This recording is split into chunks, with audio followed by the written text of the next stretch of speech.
السلام علیکم ناظرین، آج ہم یہ سیکھیں گے کہ اسلام 360 میں قرآن میں کیسے سرچ کر سکتے ہیں۔ جب آپ اپنی اپلیکیشن اوپن کریں گے تو آپ کے سامنے یہ اسکرین آ جائے گی۔ بائیں ہاتھ کی جانب نیچے دیکھیے چھوٹا سا لکھا ہوا ہے قرآن۔ اب آپ کے پاس یہ اسکرین موجود ہے۔ اوپر دیکھیے سرچ ورڈ اور آیت ان قرآن کا ایک آپشن موجود ہے، ہم اس پہ کلک کریں گے۔ اب ہمارے پاس مختلف آپشنز موجود ہیں۔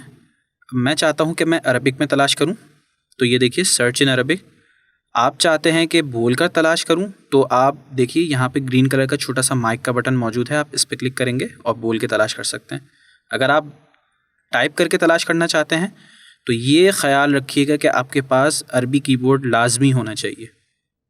میں اس پہ کلک کرتا ہوں اور یہ میرے پاس عربی کی بورڈ موجود ہے۔ میں کہتا ہوں فے قاف تے لام، یہ اس نے مجھے آیت دکھا دی فقتل کیف قدر۔ یہ دیکھیے ناظرین، ہمارے پاس یہ سرچ کی ہوئی آیت موجود ہے۔ امید ہے آپ کو یہ ویڈیو سمجھ آ گئی ہوگی۔ اپنی دعاؤں میں خاص خیال رکھیے گا۔ السلام علیکم ورحمۃ اللہ تعالی وبرکاتہ۔